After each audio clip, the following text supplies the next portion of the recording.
O tema do programa de hoje é a luta pela terra, violência no campo e o papel da história. Para debater esse tema, nós estamos recebendo o professor Diniz Sacramento, que recentemente defendeu uma tese de doutorado vinculada à violência do campo no Pará. Professor Elias Sacramento, professor da Universidade Federal do Pará, e hoje vai comentar a sua tese, além de outros temas vinculados à relação entre a violência no campo e o papel da história no estudo dessa temática. Aproveito para dizer a todos que queiram participar, vocês podem fazer os seus comentários, deixar os seus registros, mas também você pode fazer pergunta ao nosso convidado. As perguntas podem ser feitas, né, e nós aqui reproduziremos, né? E, com certeza, o nosso convidado terá maior satisfação em recebê-lo. Gostaria, então, de que o professor Elias se apresentasse para o nosso público. Professor Elias, um abraço ao senhor, muito obrigado por ter aceitado esse convite. Ok, professor Francivaldo, boa tarde a você, meu amigo, meu compadre. Boa tarde a todos que nos assistem. É uma satisfação muito grande poder estar aqui participando desse projeto. Um projeto muito bacana, um projeto muito rico, uma satisfação imensa da minha parte. Né? Como o professor Francivaldo informou, eu defendi a minha tese há quase 10 dias atrás, foi no dia 17 de junho, desculpem, e a tese teve como tema, né, a questão da relação da violência no campo e uma herança que deixou para os familiares de 3 vítimas, que foi Gringo, Benezini e Paulo Fonteles. Eu tratei disso na tese. Então, hoje eu vou tratar, né, eu vou ampliar essa discussão aí. A gente vai ter um tempo para falar isso daqui a pouco.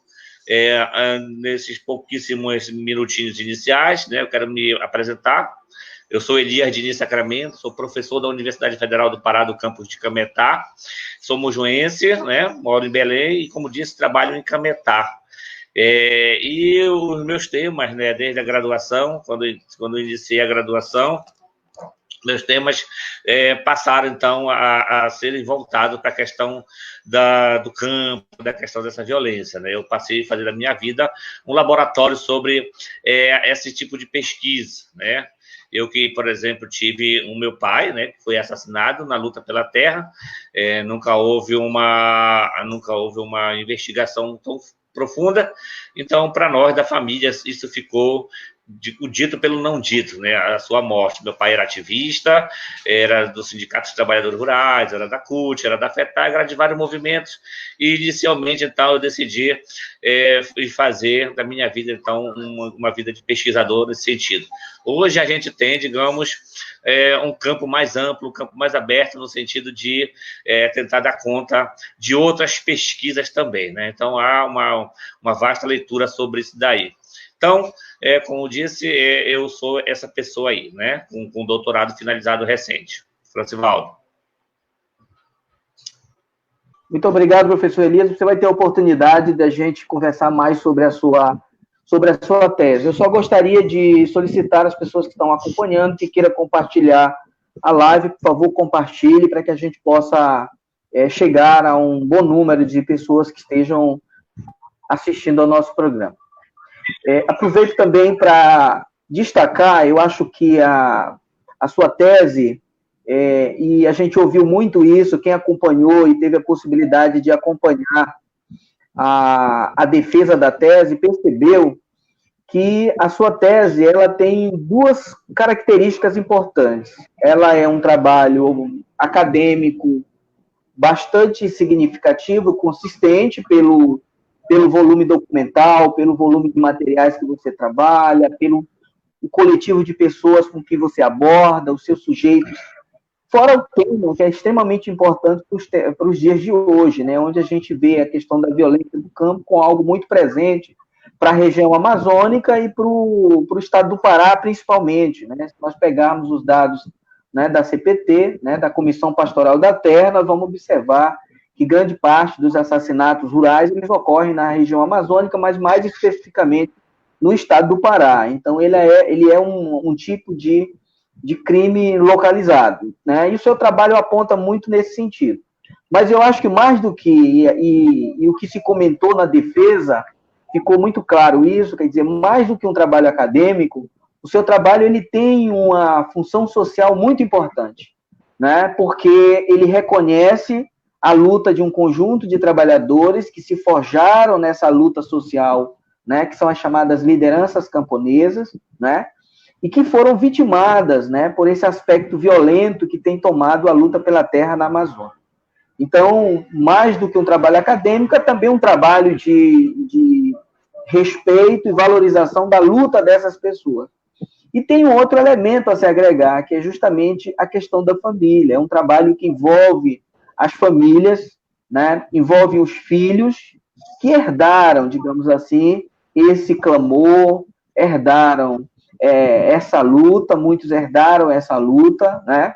E herdaram esse trauma, né? Que um assassinato provoca em uma família, principalmente quando essa pessoa que é assassinada é uma pessoa importante na família, importante socialmente. Então, o trauma é muito grande, né? E o seu trabalho revela bastante essas questões. Então, para lhe deixar mais à vontade, feito esse comentário rápido, para lhe deixar mais à vontade, então gostaríamos então de lhe ouvir, tá certo? Fique à vontade para comentar o seu trabalho, o percurso de elaboração da sua tese e o resultado em que nós tivemos o seu trabalho. Professor Elias. Certo, ok. Eu vou me deter aqui em aproximadamente 15, no máximo 20 minutos, eu quero que você conta para mim 15 minutos, 15, 20 minutos para mim fazer uma exposição da tese, para logo depois a gente ir para o tema que eu acho que é muito importante, que é a questão do papel da história. Né? Qual é o papel da história em relação a essa questão do tema que eu estou abordando e que também é uma coisa importante relacionada a temas também ligados a, digamos, muito mais amplos, relacionados à questão de movimentos sociais, questão de negro, LGBT, por exemplo, minorias. Né? Como é que esses sujeitos, esses grupos, eles estão inseridos dentro dos movimentos, e como estão inseridos dentro dos livros, por exemplo, ou no ensino de história de modo mais amplo. Então, a minha tese, como já mencionei, ela aborda esses três grupos de famílias. Vem trazer uma discussão sobre 3 famílias que ficaram órfãos, né, por conta do assassinato do pai, do esposo. Né? Esses fatos aconteceram na década de 80. A minha tese está dividida em 5 capítulos, em 4 capítulos, na verdade, onde um capítulo eu falo sobre uma Amazônia que já tem tem debates historiográficos, tem pesquisas, né, sobre essa Amazônia, que é uma Amazônia de conflito, uma Amazônia de violência, uma Amazônia do progresso, né, entre aspas, apresentado pelos militares, e posteriormente, né, continuado com outros governos republicanos, democratas, né, mas também sempre levando, né, em consideração um olhar de cima para baixo. Eu chamo a atenção de que a Amazônia, com o golpe dos militares em 64, eles não levaram em consideração as populações tradicionais. Não sou eu que afirmo isso, há outros pesquisadores que já afirmam, mas eu sou adepto dessa ideia, né, de que os militares não levaram em consideração as comunidades tradicionais que viviam nessa região. Então, eu falo no primeiro capítulo sobre essa Amazônia. Eu falo no capítulo sobre a presença de uma igreja progressista, de religiosos missionários que tiveram presente e tomaram uma opção em fazer defesa, né, junto à Comissão Pastoral da Terra. Nesse primeiro capítulo eu falo um pouco sobre cinemas de protestos que existiram, com um filme chamado Iracema, uma transamazônica, né, onde o diretor chamado Jorge Bodaski, ele organizou essa publicação ainda no final dos anos 70, né, um filme muito rico, né, no sentido de que era um filme de denúncia, para mostrar para o mundo uma Amazônia que estava em chamas, uma Amazônia que já estava em conflito, uma Amazônia que estava numa situação já muito difícil. Eu falo também, né, ainda só sobre o cinema de protesto, eu falo sobre o filme Cabra Marcado para Morrer, né, do Jorge Coutinho, Eduardo Coutinho, desculpem, o cineasta, né, brasileiro, nacional, carioca, que publicou lá, então, o filme chamado Cabra Marcado para Morrer, né, uma saga, né, que seria da morte do líder camponês, né, das ligas camponesas, João Pedro, e que deixou uma viúva, né, Elizabeth Teixeira, com 11 filhos, e a ditadura militar, os militares fizeram com que com que os filhos e a esposa eles tivessem que fugir e ficar, né, e a família ficasse ali dilacerada, né? A família perdeu esse contato. Então, esse é o trabalho do primeiro capítulo.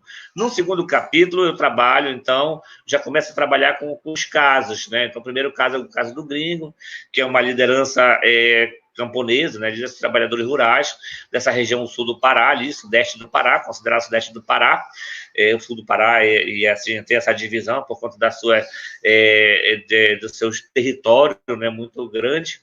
Então, há uma divisão ali, né? Então, onde Gringo chegou, né, considerado o município de Conceição do Araguaia, e nessa região, então, no final dos anos 70, havia uma direção de sindicatos de trabalhadores ali existente já desde o início dos anos 70, e era considerado pelego, porque era um presidente que já estava há quase 10 anos, que tinha tido uma carreira no militarismo, na carreira militar, e era muito próximo do Sebastião Curió. E, então, como havia todo um processo de questões de chegada de pessoas de fora para ocupar terras ali, então não havia digamos, de certa forma, uma simpatia, né, por trabalhadores, por colonos, né? A questão era um crescimento, um desenvolvimento a partir de pessoas chegando de fora com um certo capital. E o Raimundo Ferreira Lima, Gringo, né, então ele iniciou uma luta para que houvesse uma mudança no Sindicato de Trabalhadores Rurais de Conceição do Araguaia. Por conta disso, por conta das suas ações, por conta de várias, né, dessas intromissões do Raimundo Ferreira, como era chamado Gringo, né? Então ele acabou sendo morto em 1980.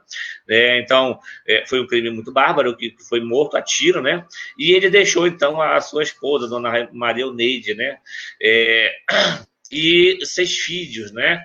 Então, essa família, por exemplo, também foi um motivo para que eu pudesse ir atrás e ver como é que estava, quase 35 anos depois, quando eu fui lá, em 2018, mais ou menos.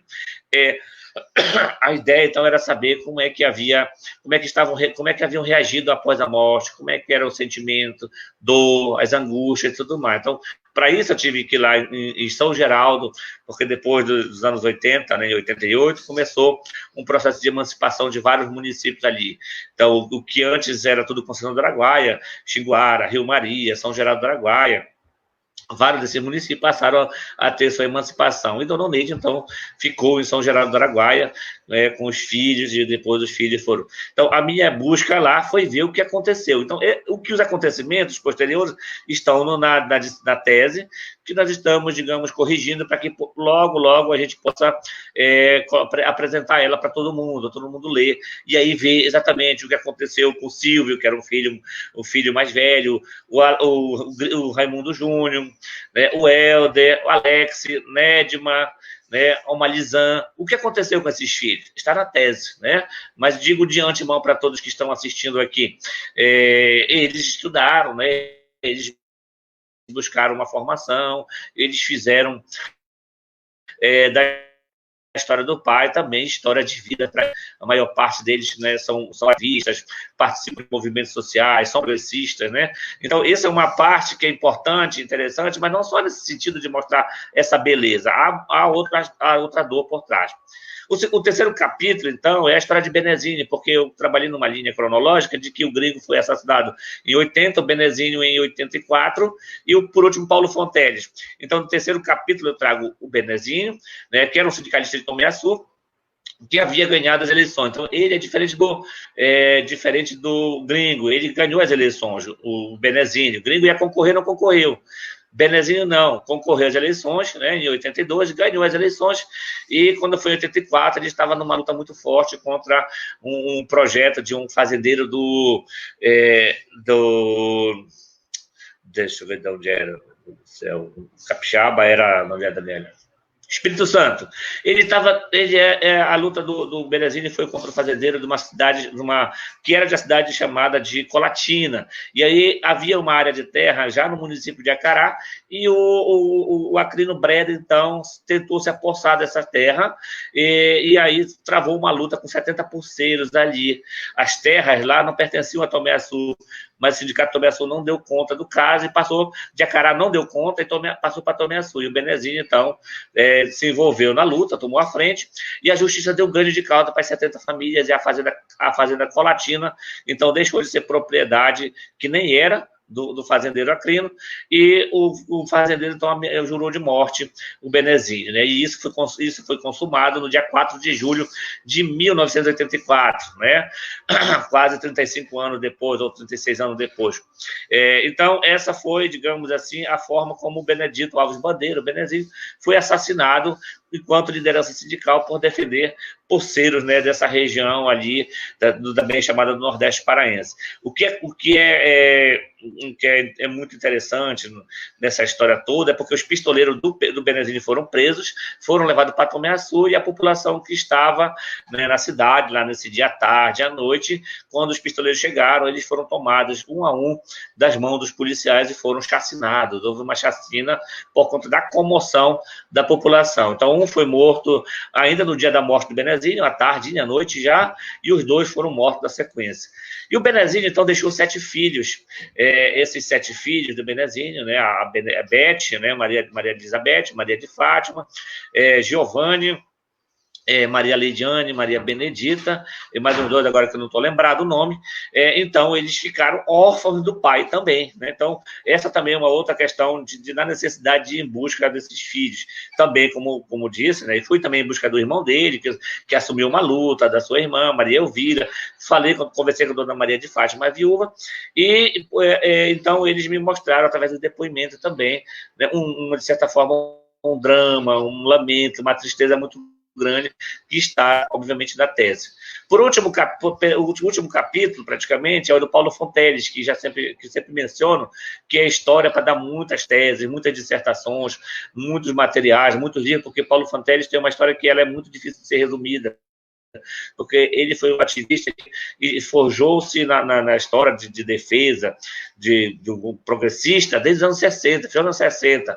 E aí, em 69, ele foi preso em Brasília pelos militares, ele com a Silda, que era sua esposa na época, e estava grávida do Paulinho, né, e teve Paulinho na prisão, sofrendo tortura, foram deportados para Belém, ficaram presos mais 2 anos no presídio então São José, que hoje é um museu, né? E na sequência dos anos 70, ele já fora de responder o processo, fundou com outras pessoas em Belém a SDDH, né? No final dos anos 70, ele foi para o sul do Pará, para o sudeste do Pará, para a Conceição do Araguaia, para defender pulseiros. Logo em seguida, nos anos 80, ele se elegeu deputado estadual pelo PCdoB, né? Ficou até 1986, quando perdeu o mandato, porque concorreu a uma vaga para deputado federal, não conseguiu se eleger. E em 87, acabou sendo por pistoleiros que uns não tinham simpatia por ele. Então, era uma pessoa muito com uma grande carga de histórias, de memórias, né, em todas as regiões. Então, é uma questão que está lá na tese, que foi até difícil de ser construída, esse capítulo, por conta de tantas informações. E ele também deixou 5 filhos, né? Ele teve 3 companheiras ao longo da sua vida, com a primeira que foi foram 3 filhos, o Paulo, o Ronaldo e o João Reis, o caçula dessa esposa, e teve um filho, a filha Juliana, né, com a Sandra, e por último, quando estava casado, né, com a Raquel, então ele teve o Pedro. Então foram 5 filhos que ficaram órfãos, e aí então eu tive também que ir. O caso do Paulo Fonteles é um caso de uma pessoa que era de Belém, né, era dessa região, chamada região metropolitana de Belém, e a sua morte em 87 já estava próximo já estava próximo de que a Constituição da República fosse, né, proclamada como a Constituição cidadã, uma nova Constituição, onde, inclusive, havia e há um capítulo lá que fala sobre a questão da terra, né, uma terra que seja para todos tenham acesso à terra, né, mas não era a realidade que se acontecia no campo. Então, esses 3 casos, por exemplo, foram os casos que me trouxeram, né, assim, digamos, à disposição para fazer o estudo da história, né, dos personagens, das famílias e também o porquê dos assassinatos, o porquê das mortes, né? E aí isso tudo, daqui a pouco eu vou passar para o professor Francivaldo, e isso tudo que tem a ver com a questão da história, o ensino da história, como isso é visto na história, né? Por último, no livro eu faço meio que um capítulo sobre a questão das reparações, né, em relação às ditaduras militares, como esses processos de reparação aconteceram ou não aconteceram, né?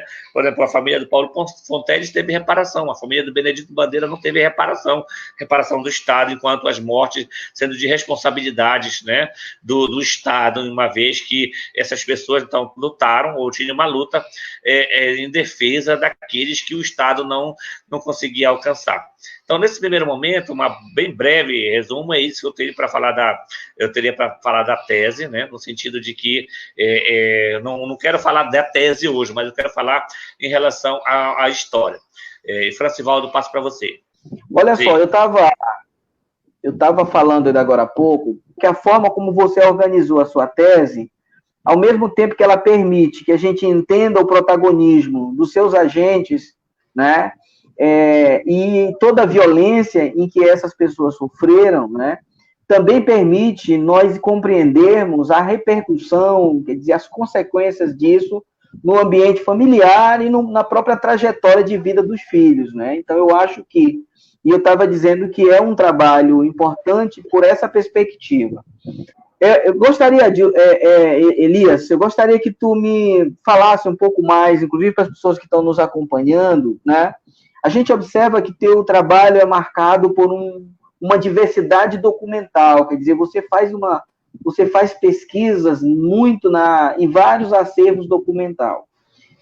E isso lhe dá uma dimensão para você fazer um link com a proposta do tema, que é o papel da história, né? Quer dizer, esse tipo de material, ele, como você trabalhou ele na sua tese, é possível, por exemplo, um professor da educação básica trabalhar com esse material? Se isso é possível, como? Gostaria que você falasse um pouco da questão desse uso documental na sua tese, mas também no ensino e na história. Certo. Enquanto eu vou responder essa pergunta, aí acho que estão assistindo também podem fazer outras perguntas Sim. também.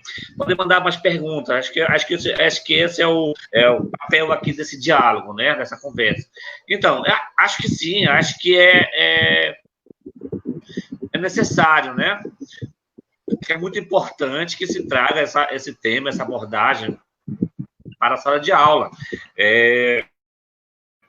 Acho que é minha preocupação, por exemplo, procurar mostrar o quanto é necessário fazer essas abordagens, né? Abordagens como essa que trago, em relação à questão dos conflitos pela terra, pela violência no campo, e uma coisa que não é presente nos livros didáticos, né? Tanto o livro didático do fundamental, do ensino médio, e ainda falo sobre o superior, mas isso vou falar daqui a pouco, no sentido de que acho que um dos problemas maiores que nós temos ele está relacionado ao currículo nacional, né, do que é pensado para se trabalhar em sala de aula. Então, nós temos currículos que ainda são caducos, currículos arcaicos, né, currículos que ainda pecam muito no sentido de que temas ligados a movimentos sociais ou abordagem relacionada à questão progressistas, elas não devem estar presentes nos livros didáticos, né? A gente viu, por exemplo, a deturpação que foi relacionada à questão do tema relacionado à homossexualidade na campanha, né, na última campanha da eleição que nós tivemos entre Bolsonaro e Haddad, o quanto as fake news apontaram de que havia um chamado kit gay, né, que era a obra do governo da Dilma, e que isso fez com que muitas pessoas não votassem no projeto de esquerda, por conta dessa situação. E aí, isso, de fato, isso não existia, e aí essa é uma coisa que nos livros, ou nos livros do ensino de história, por exemplo, eles não se fazem presentes por conta de uma questão de modelo conservador que nós temos. Então, acho que é necessário, é importante fazer com que a gente comece a pensar uma estratégia, uma forma de abordar esses temas, no caso, o tema dos conflitos pela terra, da violência no campo, no ensino. Acho que é preciso fazer com que se comece a ver de perto que os temas tradicionais abordados, né, nesses livros de história, de forma quase clássica, né, desde o final do século XIX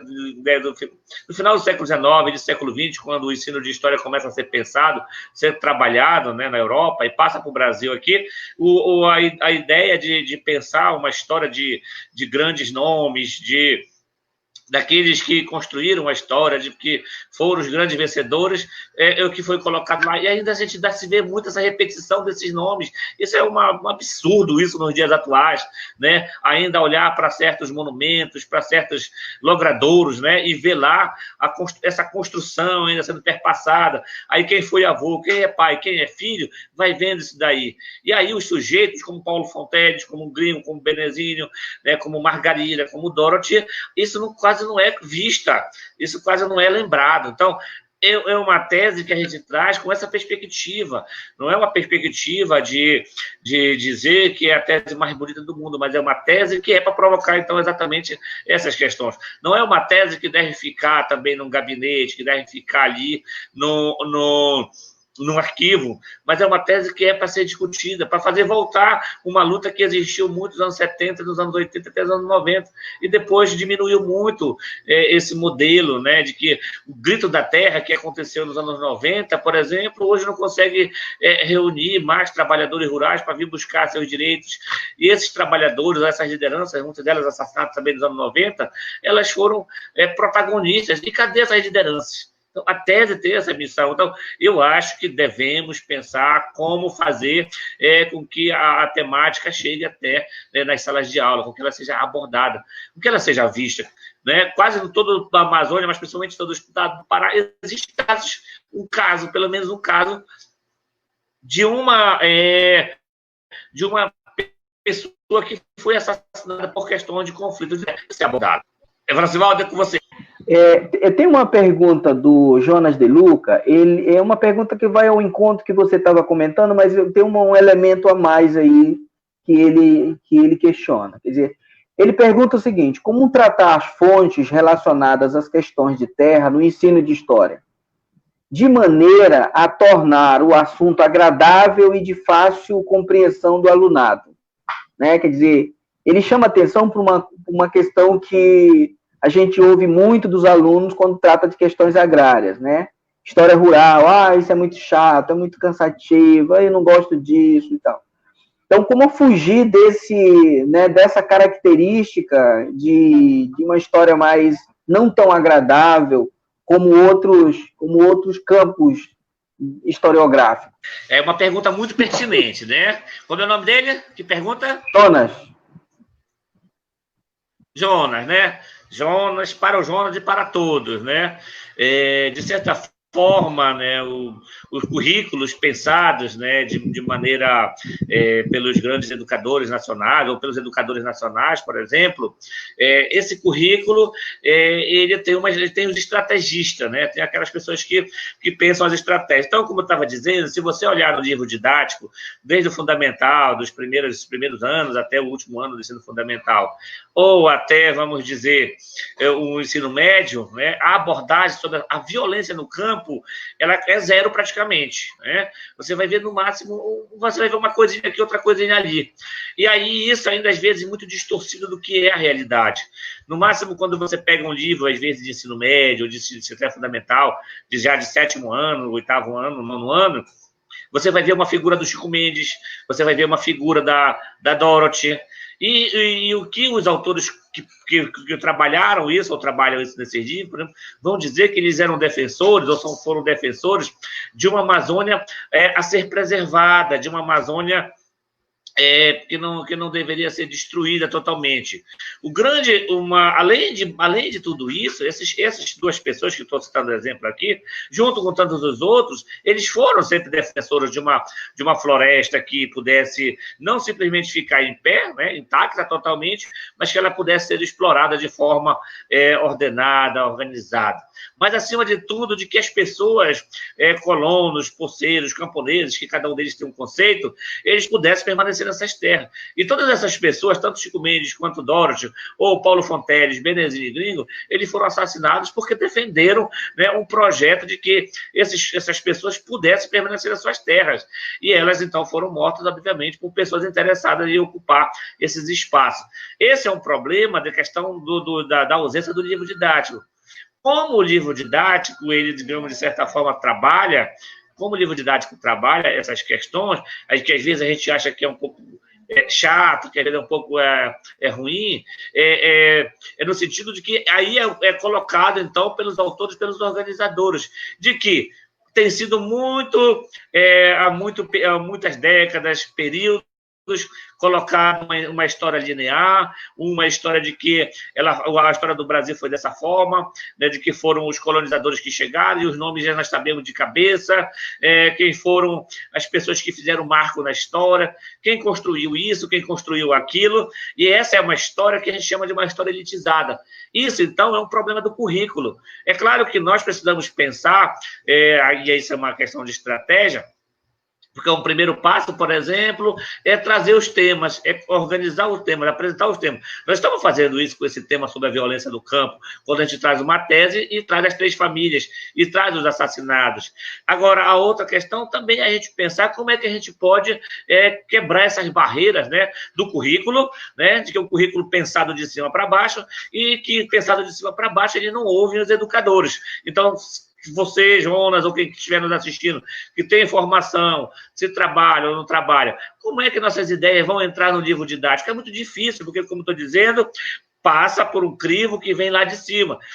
Então, esses crivos lá de cima, obviamente que se procuram colocar ou mencionar alguma coisa relacionada a isso, é de forma totalmente distorcida, né? Então, esse é um problema. Agora, nós podemos pensar as alternativas, então, de que seriam pensar nossos livros paradidáticos, né, ou nossos próprios livros relacionados a essa questão.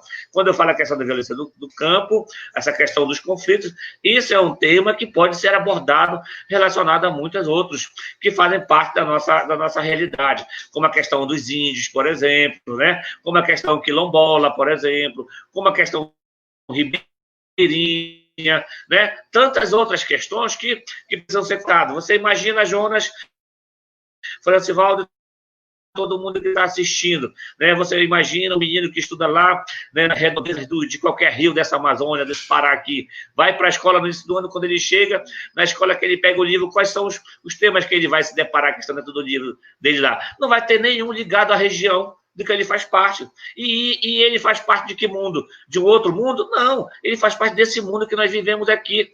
Por que vem as histórias de São Paulo? Por que vem as histórias do Rio Grande do Sul? Por que vem as histórias do Rio de Janeiro? Por que não estão as histórias da manga no livro didático? Por que não está a história do açaí no livro didático? Por que não está a história do menino que pesca, que sabe nadar desde cedo? Não está lá. Né? Então, a história da luta pela terra é uma história muito rica, necessária. Por que foram mortos? Por que foram assassinados?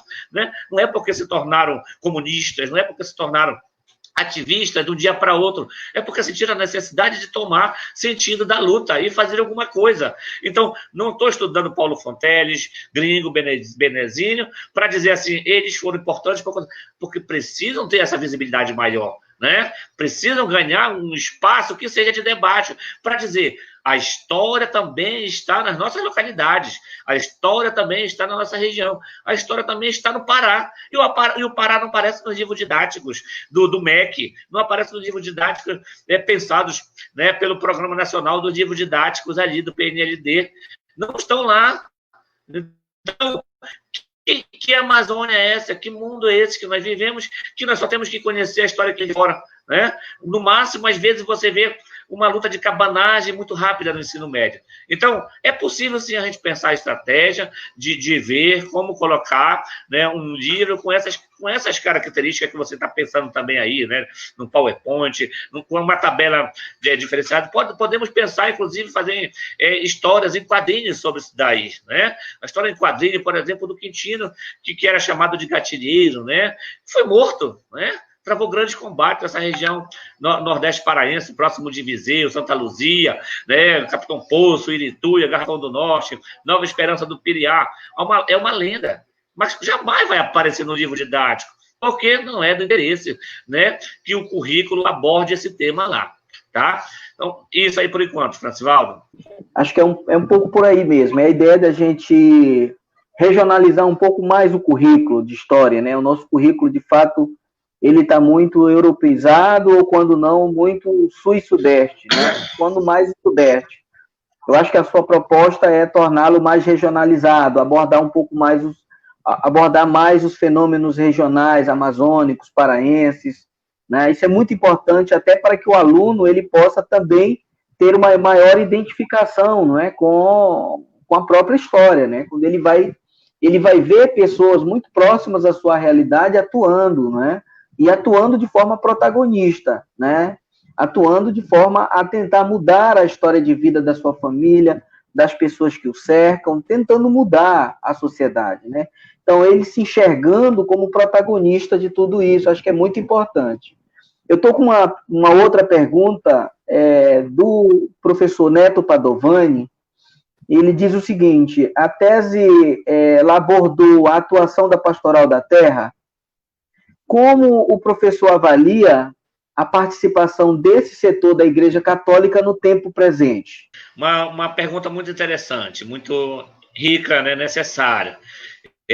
A tese ela não fez uma abordagem direta sobre a Pastoral da Terra, a Comissão Pastoral da Terra, né?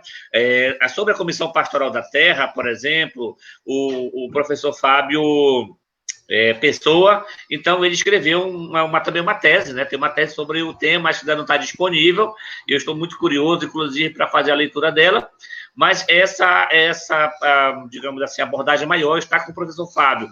Eu não consegui, inclusive, dialogar porque não tive acesso à tese, então não fiz. Mas eu posso responder em relação a essa questão do tempo presente, né? Como é que está a participação do setor da Igreja Católica, né? Tenho um grande amigo, que é o Padre Paulinho, né? Padre Paulinho, que está na Comissão Pastoral da Terra, na regional, né? CNBB Norte 2, Comissão Pastoral da Terra aqui em Belém. E aí nessa região aqui, né, da região metropolitana, há muitos casos ainda de conflitos, né? Próximo nessa região chamada região Nordeste, que está próximo da região metropolitana, e a atuação da Comissão Pastoral da Terra, ela continua firme e forte, né? Claro que ainda há muitas mudanças relacionadas à questão da igreja, né, maior, como o clero, né, Vaticano, né, as orientações, elas foram, né, digamos, em sentidos diferentes em relação do que foram os anos 80. Houve, de certa forma, uma preocupação, né, nesse sentido de que havia muitas mortes ou ameaça de morte contra padres, né, e as orientações, então, de certa forma, passaram a ter um outro sentido. Mas nós temos uma Comissão Pastoral da Terra que ela continua atuante aqui nessa região sul-sudeste do Pará, Marabá, região oeste paraense de Santarém, por exemplo. Há uma Comissão Pastoral da Terra que se mantém firme e forte, né? Ela tem um papel também muito importante hoje, que é no registro, né, né? Há uma preocupação muito grande em relação à questão dos arquivos, né? Há uma preocupação muito grande em relação à questão do acompanhamento com relação à questão dos julgamentos, né? Ela acompanha os casos dos denunciados em relação a assassinatos, né? de lideranças. Então, há 2 casos, por exemplo, que chamaram muita atenção, que foram dos ativistas José Cláudio e Dona Maria do Espírito Santo, e também da Dorothy Steng, né? Esses casos, assim, tiveram uma visibilidade internacional muito grande e chamaram atenção, né? Infelizmente, né, como a maioria dos casos, desses crimes, dessa violência e dessa violação, né, a maior parte dos casos, eles continuam impunes, né? Como é o caso, foi o caso, por exemplo, dos 3 que eu estudei. Então, não há uma abordagem direta sobre a Comissão Pastoral da Terra, mas eu sei que a Comissão Pastoral da Terra, então, ela permanece, né? Ela teve nomes muito importantes, principalmente nessa região sudeste paraense, né? De atuação e defesa, né? Porque a Comissão Pastoral da Terra, ela é uma entidade da igreja, né? Mas ela, digamos assim, é como se fosse um pouco à parte, né? E aí, então, é aquela coisa de que os que se doam para fazer o trabalho missionário, pastoral, eles sabem que as consequências elas podem ser muito duras, né? Muito trágicas, inclusive, às vezes, né? Há muitos padres, lideranças que foram assassinadas. O caso, por exemplo, mais conhecido, né, do padre Josimo, né, na região do Bico do Papagaio, irmã Adelaide Molinari, em Marabá, foi morta, Dorothy Steng, né? E muitas outras lideranças religiosas que foram mortos.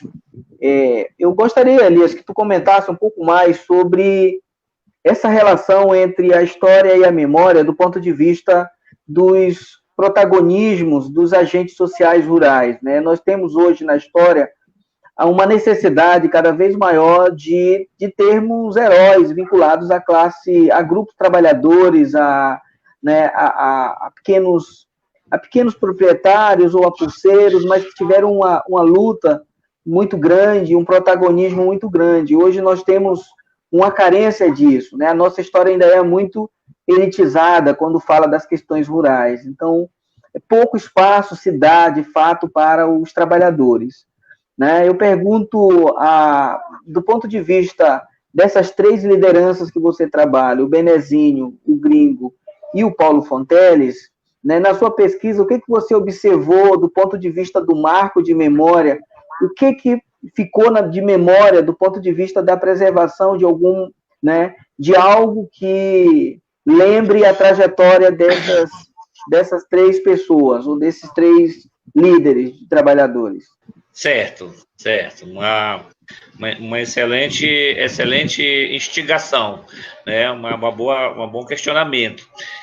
O que eu vi, por exemplo, deles, né, desses 3 que eu me dispus a fazer a pesquisa, por exemplo, foram coisas assim muito, muito maravilhosas, né? Porque de antemão, se a gente jogar nas redes sociais, jogar na internet de modo geral, né, no Google, por exemplo, lá o nome de cada um deles, Raimundo Ferreira Lima, o Gringo, joga lá Benedito Alves Bandeira Benezinho, joga Paulo César Fonteles de Lima, joga lá o nome de cada um, vai aparecer muitas coisas.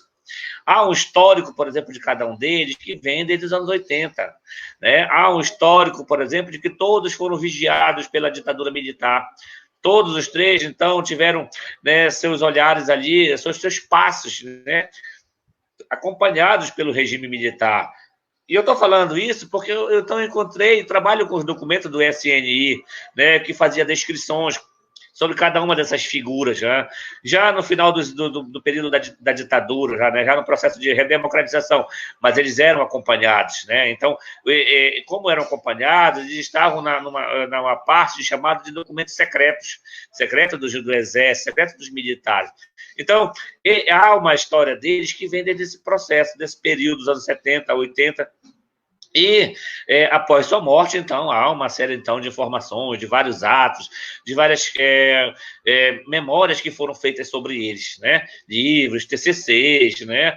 Agora recente, por exemplo, o Alex, o filho caçula do Raimundo Ferreira Lima Gringo, ele apresentou sua dissertação de mestrado na Unifesp em Marabá, né? Falando um pouco sobre essa relação dos conflitos de terra no sudeste paraense, né, um conflito que aconteceu numa localidade chamada Cajueiro, né, que teve muitas mortes ali, e foi palco, né, de luta do seu pai anteriormente ali também. Então, essa história, essas memórias dessas lideranças, por exemplo, elas estão em várias coisas da internet, é procurar. Agora, assim, TCC, uma dissertação, uma tese que vai falar alguma coisa sobre eles, por exemplo, é um trabalho, vamos dizer assim, mais completo, como é a tese que a gente está trazendo aqui bem, né? Estamos trazendo uma tese que a gente procura dar visibilidade não só aos personagens, mas aos familiares, porque isso foi uma coisa que me angustiou bastante ao longo do meu processo de formação acadêmica, de ver trabalhos pesquisas, né? Vários disso que eu falei agora há pouco, sobre a questão da Amazônia, sobre conflitos, sobre a violência, mas não nunca sobre casos específicos, por exemplo, né?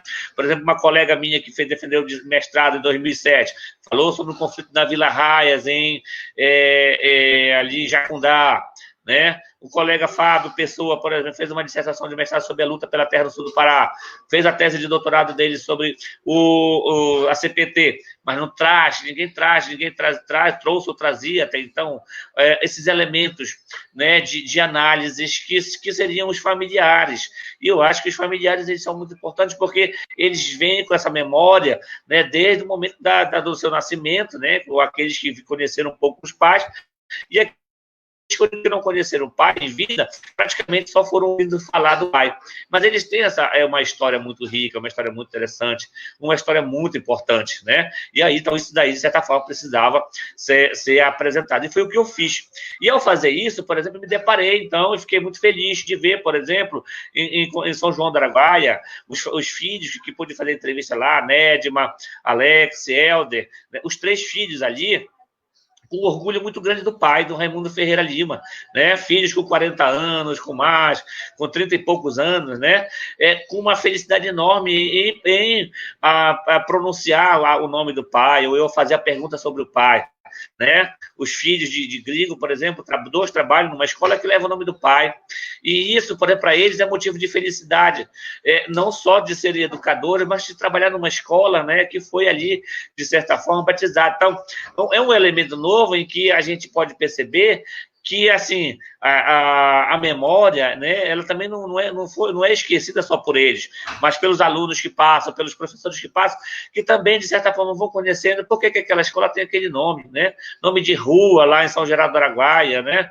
Quer dizer, assim, um orgulho muito grande de trabalhador rural nessa região, por terem, digamos assim, tido a referência do Raimundo Ferreira Lima, o Gringo, de ter sido essa liderança que depois fez com que o sindicato passasse, então, para a mão, digamos, da oposição sindical, né, e tirando lá dos famosos pelegos, que é a mesma coisa que eu vi, por exemplo, em Tomé Açu, né, com os filhos, apesar de Tomé Açu ver, por exemplo, de certa forma, mais uma dor, uma angústia, né, mas isso é importante para trazer como elemento, porque a gente vai lá e sabe, eu fui lá e pude saber, né, que os filhos têm, digamos assim, um sentimento muito grande, porque também passa isso por todos, né? Por todos os familiares, como os próprios de Gringo, o sentimento de tristeza de não terem conhecido o pai, de não terem cantado um parabéns para o pai, de terem dado um presente no Dia dos Pais. Também há um sentimento nesse sentido aí, como o Tomé Açu. Mas também há uma memória, também eu pude perceber essa memória que está na tese, e está descrita na tese, né? Como esse orgulho também, né? De que o pai foi importante para aquela região ali, o pai foi importante porque poceiros, colonos, trabalhador rural, eles tiveram, digamos, um defensor, que foi o Benezinho, né? Um homem franzino, um homem baixinho, um homem de 30 e poucos anos que foi assassinado e deixou seu nome lá na história. E os filhos me falando, né? Que quando conversam, que quando contam, relatam, olha, o seu pai foi uma pessoa assim, uma pessoa boa e tal, né? E do Paulo Fonteles, em Belém, também há esse orgulho, né? Há um orgulho muito grande em Juliana, em Pedro, né? Em Ronaldo Fonteles, né? No Paulinho, havia muito isso no Paulinho, que foi o filho mais velho, que nasceu praticamente no cárcere da ditadura militar e que morreu, né? Com os 47 anos de idade, ele morreu em Belém, em 2017, né? Então estava ainda bem muitas coisas para viver, mas faleceu, né? Coisas da vida, né? Uma situação muito difícil. Mas era um dos que tinha muito orgulho do seu pai e que, inclusive, encabeçava, né, um movimento de luta, de apoio também, né? No sentido de ajudar as pessoas. Me ajudou bastante, inclusive, com a construção da terra, né? Foi uma pessoa que me indicou muitas fontes, muitas informações, me apresentou em muitos lugares. É uma pessoa que tinha orgulho de dizer que eu também era filho de uma liderança assassinada nos anos 80. E, então, ele fazia isso com muito prazer, com muito gosto, porque ele se via em mim, eu me via nele, como me via muito em todos esses filhos, né? Quando fui fazer a pesquisa, né? Então, esse orgulho deles, né, dos filhos, também é um orgulho que movimentos sociais têm. Só para ir finalizando essa parte aqui, Francivaldo, várias comissões foram criadas várias comissões foram criadas e grande parte dessas comissões levam o nome, tem um histórico dessas 3 lideranças, né? A Comissão Camponesa tem a história do Benezzini, do Gringo, do Paulo Fonteles. A Comissão Nacional da Verdade tem a história do Paulo Fonteles. A Comissão Nacional da CUT tem a história do Paulo Fonteles, do Benezzini, do Gringo, do Vigílio, meu pai, né? Estão lá. E assim, é uma coisa que eles, filhos, né, têm orgulho, não tem só tristeza, não tem só dor. Há dor, sentimento de tristeza, mas não há uma revolta, né, maior no sentido de querer que as coisas se resolvam de uma outra forma, né? Inclusive, a maior parte deles optaram pelo caminho, né, da formação, de buscar um processo de conhecimento para fazer, de certa forma, também uma história de vida pensada na história dos pais. Uma história de socialismo, uma história de progressismo, né? Uma história de comunismo, na verdade, né? Comunismo de comunhão, de partilha de bens, né? Não no que é jogado de forma pejorativa, né? Então, isso eu pude perceber, né? E aí acho que é uma coisa que a gente não vai encontrar nunca nos livros. Isso é uma coisa que a gente não vai encontrar nunca no livro, digamos, até talvez na universidade, né? Na universidade a gente vai ver um debate sobre o que foram os grandes projetos da Amazônia, o que foram alguns conflitos, como se deu certa violência, mas a gente não vai ver os familiares. Então, a ideia de trazer os familiares é essa novidade, digamos assim, para a gente mostrar a história, a memória, né? Ela também está presente nessas pessoas que morreram, mas também nas pessoas que ficaram nos seus familiares, né? Então, isso é uma coisa muito, acho importante, relevante trazer para conhecer, porque se não conhecer, não saberemos, as pessoas não saberão e vão pensar sempre que a luta se dá porque as pessoas invadem as terras, porque as terras são dos fazendeiros, as terras são dos latifundiários, e as pessoas que morrem, elas morrem porque elas procuram morrer, e isso não é verdade, né? Essa não é a verdade maior, né? Há muitas outras verdades. E o currículo, né? O currículo precisa ser repensado. Uma hora ele vai ter que ser modificado, deixar de contar essa história. Eu acho que uma coisa muito importante foi essa luta desses momentos atrás, alguns dias atrás, dos negros nos Estados Unidos, em que procuraram derrubar muito o que é uma história construída e disseminada, de que quem construiu a história do Brasil foi Pedro Álvares Cabral, foram outros navegadores, foram outros conquistadores. Não foram eles. Pelo contrário, eles causaram foi muita dizimação. Quem construiu essa história que foram negros que precisam ser vistos, foram os índios, foram as comunidades tradicionais, né? Foram essas lideranças que aos poucos foram forjando a necessidade de uma luta, né, em prol de uma causa, né, de um determinado grupo social, né, colocado à margem da história. Eu estava vendo um texto e estava vendo que o que, por exemplo, o Hobsbawm chama a atenção da gente, né, em alguns dos seus estudos, de que mulheres, crianças, né, vários outros sujeitos, eles não são vistos nos livros de história, mas eles são obrigados, ou nós somos obrigados a ler os livros de história, onde são contadas as histórias das grandes personalidades, né? A história dos grandes que fizeram a história. Isso é modificado. O professor Elias estava fazendo aqui uma defesa enfática e extremamente importante, né, da necessidade de nós pensarmos um currículo mais para dentro da realidade amazônica, recuperando o protagonismo de lideranças de trabalhadores, né? É um pouco nesse caminho que o professor está aqui defendendo. Eu acho que vai muito de encontro o comentário da Valdirene dos Santos. Ela está dizendo que esses personagens que se faz necessário dar visibilidade nas salas de aula, né? Nas salas de aula das escolas na Amazônia. Então, nós temos que dar para esses personagens maior visibilidade, né? É isso que ela está cobrando. O Erison Pimentel, ele pergunta, professor Elias, no decorrer da década de 60, a Liga dos Camponeses começava a ganhar protagonismo nacional na luta política pela questão da reforma agrária, que com o golpe de 64 foi interrompida junto com o Projeto Nacional Desenvolvimentista do João Goulart. 56 anos depois do golpe, a matança ininterrupta de lideranças do campo ainda continua em ritmo acelerado. E parece que esses assassinatos não vêm à toa nos monopólios da grande mídia brasileira. Na sua opinião, como podemos fazer para que essas histórias de luta e resistências possam alcançar uma maior visibilidade? Então, Edson, né? Edson Pimentel, acho que é o meu amigo lá de Cametá, também historiador, formou recente, né? Essa pergunta é muito interessante. Também agradecendo também todas as outras perguntas que já foram feitas, né? Os comentários que foram passados aí.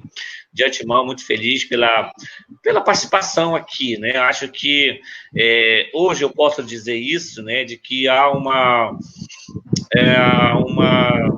contemplação, né, na minha formação, de quanto pesquisador, que posso falar sobre essa temática aí, né? E aí a questão, por exemplo, das ligas camponesas, elas é um debate, né, uma discussão, é um tema, né, que é muito importante, necessário, porque das ligas camponesa, né, nessa região nordeste do Brasil ali, onde trouxe, vamos dizer, uma figura muito rica, né, importante, que foi o Julião, e também o próprio João Pedro, né, que foi morto, né, lá em 64, antes do golpe.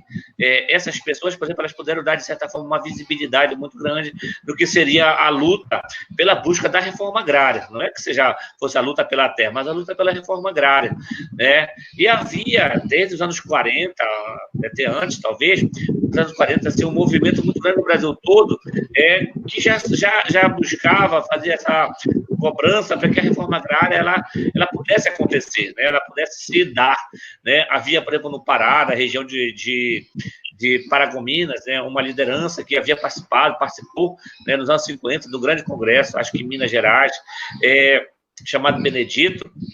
E que em 64, quando o golpe aconteceu, mais de 10 anos depois, quando o golpe aconteceu, ele era essa liderança mais consistente aqui no estado do Pará, ele foi preso, né, por ser considerado comunista, e foi torturado e foi morto.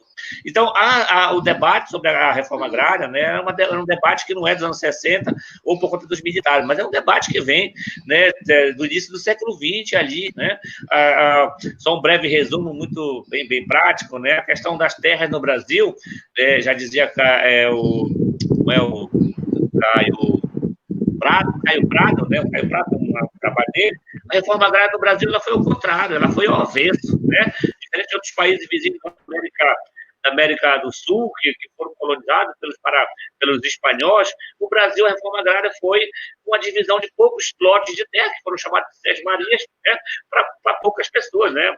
Porque a história nos diz que foram 17 Sesmarias, né? Ou seja, um sesmeiro, um dono para uma grande imensidão de terra. Então, esse é um problema que vem desde o início da colonização, da ocupação e do modelo de divisão de terra. Depois das Sesmarias, né, vem lá outro modelo também, né? As capitanias hereditárias, as capitanias hereditárias, 17 capitanias, e depois muitas Sesmarias também, lotes muito grandes. Esse é um problema histórico que passa século XVI, XVII, XVIII, quando chega no XIX, no 800, né, a gente tem ainda uma situação de que terras estão concentradas ainda na mão de poucas pessoas ainda. E o século XX não vai ser diferente, porque é um século de início de processo de modernidade, né, uma modernidade que aos poucos vai chegando, e a lei de terra, né, assinada por volta de 1850, o professor Francivaldo trabalha muito bem isso, né, em alguns de seus livros. A lei de terra também fez com que o Dom Pedro II, né, assinasse uma lei que não permitisse com que qualquer um tivesse terra, os negros que fossem buscando só libertação tivesse. Então, isso é um problema clássico, um problema crônico, né? Agora, quando chega nos anos 60, a gente já tem as ligas camponesas como movimento, né, digamos assim, organizado, mais consistente. As ligas camponesas, por exemplo, elas vão permitir com que ocorresse, então, como mencionei, a luta pela reforma agrária, que foi, de certa forma, um dos motivos para que levasse o golpe em 64, que levasse a deposição do João Goulart, né? Por quê? Porque quando ele fez um discurso muito forte no Rio de Janeiro, né, às vésperas do golpe, em março já, o que foi que os militares fizeram? Se armaram, né, inclusive com armas apontadas para o palanque que ele estava lá. E ele defendeu que deveria ocorrer uma reforma agrária. Quando os militares assumiram, fizeram a deposição do João Goulart, eles não assumiram de imediato. Já nos anos 70 que eles vieram trazer, né, um documento, né, em que eles de tanta pressão que já existia nos anos 70, que foi o chamado Estatuto da Terra, né? E o Estatuto da Terra, de certa forma, era um documento que estava tentando procurar reger, né? Fazer uma regência em relação ao como é que deveria ser essa distribuição das terras no Brasil. Um documento que ficou muito no papel, que nos anos 80, os sindicatos trabalhadores que começaram a ser fundados nos anos 70, nos anos 80 eles rasgaram esse documento dos militares. Eles não aceitavam esse documento, porque era um documento também vindo de cima para baixo. Então, a luta das camponesas ela foi muito importante para abrir e continuar um processo de cobrança da reforma agrária, que foi encabeçado novamente pelos movimentos, não necessariamente dos sindicatos dos anos 70, porque os sindicatos foram importantes para buscar a organização, mas o que se viu na Amazônia e no Pará foram aquilo que a gente chama até hoje de sindicatos pelegos. Quem chamou de sindicato pelego, obviamente, foram trabalhadores que estavam sendo expulsos das suas terras e iam atrás dos dirigentes, né, das diretorias. E esses dirigentes sindicais, a maior parte deles estavam lá, então, digamos, com conveniência, né, com as autoridades, com os políticos e tudo mais. No final dos anos 70, início dos anos 80, então, que a gente vai ter os movimentos de oposição sindical, que também vão ser chamados de chapadores, né, que foram outros grupos que começaram a fazer, então, frente a essas direções chamadas pelegos. E grandes sindicatos, de 84 até 87, já estavam então, com direções mais, de certa forma, comprometidas com as causas. Essa história dessa luta, desses anos 80, por exemplo, ela é muito importante porque ela vai dar em organizações sociais, que vai ser da tomada, por exemplo, no estado do Pará, da Federação dos Trabalhadores na Agricultura, que era a FETAGRE, é a FETAGRE.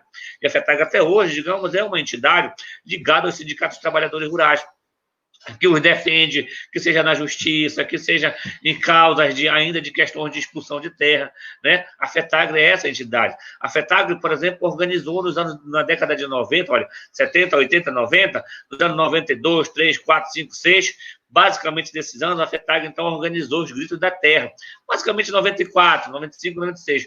E eu estive, inclusive, presente, né, em vários desses gritos, onde nós andávamos a Belém todinha, andávamos da Praça da República até a Universidade Federal do Pará, em grupo de muitos trabalhadores. Eu era jovem ali, 18, 19 anos, eu estava lá, nós andávamos para a universidade para dormir, voltava de manhã pela perimetral, pegávamos as ruas da Belém e íamos para a frente do BASA, íamos para a frente, por exemplo, da sede do governo do estado, e ali fazíamos pressão, ali nós levávamos bomba de gás lacrimogênio, ali nós levávamos tiro da polícia militar, ali nós fazíamos enfrentamento, porque nós também jogávamos bagaço de laranja neles, nós jogávamos coco neles também lá. E o que aconteceu com tudo isso aí? Saiu o FNO. O FNO, um Fundo Nacional para a Reforma Agrária, no fundo perdido do BASA, foi conquistado a duras lutas, principalmente das lideranças sindicais que estavam na frente. Eu estava lá, eu também ajudei. Nós tivemos um resultado que foi o recurso, né, que nós plantamos em Moju, cupuaçu, banana, açaí, e até hoje a minha mãe colhe esses produtos lá, resultado de uma luta que vem de muitas décadas atrás. Então, isso, se os trabalhadores não tivessem essa organização, não tivessem tido essas perdas também, esses trabalhadores não teriam isso. A luz no campo para todos, que o governo Lula implantou, trouxe para cá, foi luta desses trabalhadores que brigaram, que foram para Brasília, né, que fizeram muitos protestos. Então, é uma luta e é uma memória que ela não pode ser esquecida. As vicinais que são abertas nas comunidades que têm estradas, as rodovias, por exemplo, elas não são dadas de graça, elas são dadas porque são resultados de lutas, né? Porque da década de 70 para cá, muitos projetos chegaram na Amazônia e esses megas projetos, ou projetos médios, por exemplo, eles não deixaram de levar em consideração a vida do ribeirinho, a vida do colono, a vida do trabalhador rural. E, então, as forças dos movimentos sociais, dos sindicatos, dos trabalhadores rurais, por exemplo, até hoje elas são instrumentos de luta, de defesa, né? Vira e mexe a gente ouve nos jornais, nos telejornais, que as pessoas são assassinadas, que as pessoas são mortas.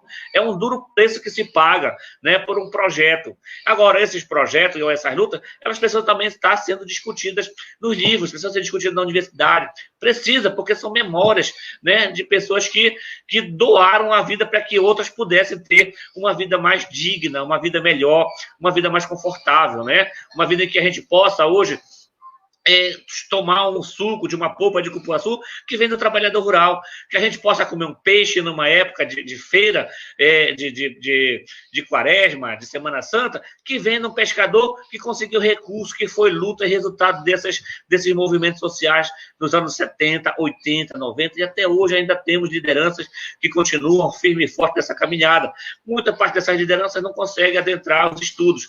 Quem consegue adentrar, que é filho de trabalhador rural, tem uma responsabilidade, tem um dever, tem um compromisso de ir lá, né, e contar também essa história, trazer essa história. Não fazer só uma história daquilo que a cidade é bonita, da cidade é linda, de que tem lugares, praças belíssimas. Isso também é importante, mas também tem importância a vida dessas pessoas que marcaram. Muito bom, professor Elias. Certo. Primeiro que o seu trabalho de tese, ele dialoga muito com a tua experiência de vida, né? Porque você vem de uma família de militantes, né? Seu pai foi uma liderança rural, uma liderança do campo, vinculada a esses movimentos sociais, muito importante, por sinal, né? Teve a sua vida ceifada, né? Em condições ainda não explicadas, né? Mas que pode estar muito vinculado, né, a essa violência no campo e a essa matança de lideranças. Quer dizer, essa sua tese, ela de alguma forma e muito dialoga com a tua experiência de vida. E eu gostaria que você apontasse para as pessoas que estão nos acompanhando, aqueles que querem, que estão fazendo, que querem fazer história, que querem fazer essa história rural, essa história dos campesinatos, né? Mas que também tem a sua vida muito envolvida nesses movimentos. Quer dizer, qual foi a dificuldade encontrada para fazer esse trabalho e como buscar a superação diante do trauma, porque, queira ou não, você está trabalhando com trauma, né, vendo trauma na vida das outras pessoas, mas, ao mesmo tempo, se vendo porque você também foi vítima desse processo de violência. Como superar toda essa dificuldade? Olha, superar nunca se supera, é muito difícil, né? A gente trabalha com o emocional sempre à flor da pele, né? O tempo todo a gente vive uma questão de emoção, porque sempre quando a gente ouve, por exemplo, um caso de violação dessa de direitos humanos no campo, quando a gente ouve que um trabalhador foi assassinado, que uma liderança foi assassinada, né? Isso tudo volta novamente para a gente, né? A gente se sente no lugar daquela pessoa, dos familiares daquelas pessoas que foram mortas. Então, isso é uma coisa constante, isso é uma coisa o tempo todo. E assim, eu tenho muito orgulho, né? Eu sinto muito orgulho de ser também filho de quem eu sou, dos meus pais, da minha mãe, né? Fico muito feliz que a minha irmã Sandra esteja assistindo, no Sacramento, né? E Moju esteja assistindo também. Minha irmã também, que é uma atuante, né? É uma militante.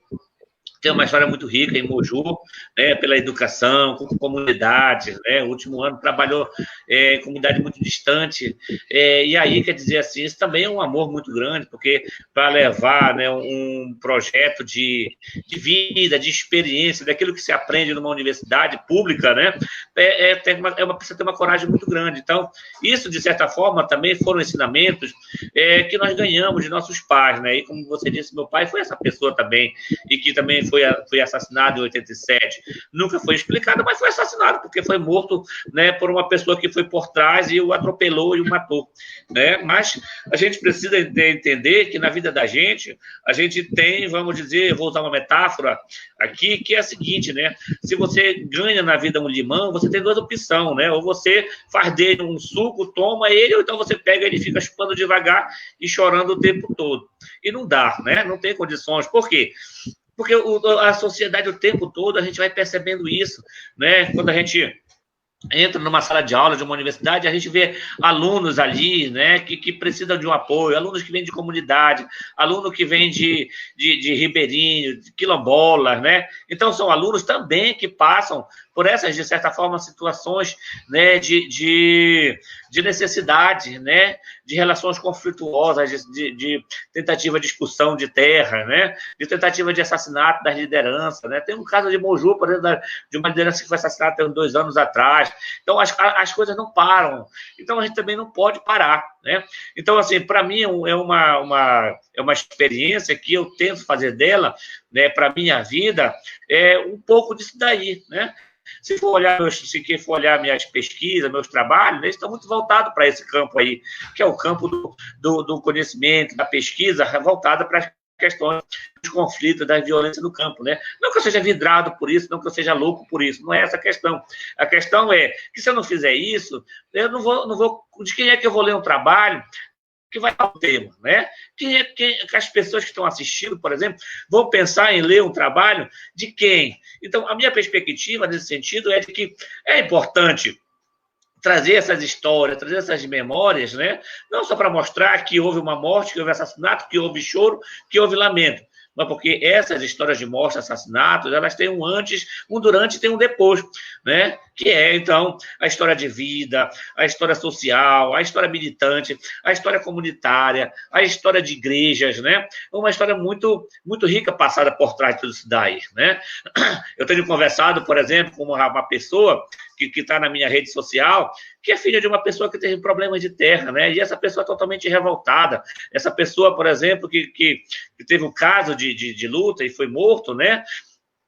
Acha que tudo é culpa dos comunistas, que tudo é culpa dos ativistas, e pelo contrário, a gente precisa estudar para descobrir a fundo onde é que está um pouco da verdade, né? Antes, eu tenho dito, antes da década de 70, havia uma Amazônia que não era uma Amazônia de paraíso, não era uma Amazônia